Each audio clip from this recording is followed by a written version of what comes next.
High Gyne, দেখো আমি এখন কাতলা মাছ ভাজছি। কাতলা মাছ ভাজছি।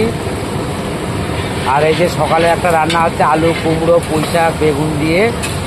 এই সকালে একটা রান্না হচ্ছে, 40 জন লোক খাবে, দেখেন সবাই।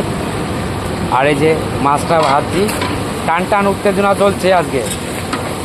আমরা আজ আছি নেতাজি বাজার বিদ্যুৎ বিশ্বাসের বাড়িতে,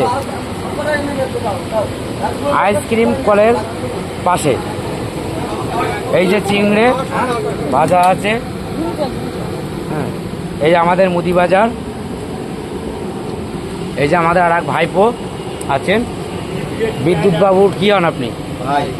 বিদ্যুৎ বাবুর ভাই। এই যে বিদ্যুৎ বাবুর বাড়িতে আমি কাজে এসেছি, বিদ্যুৎ বিশ্বাস,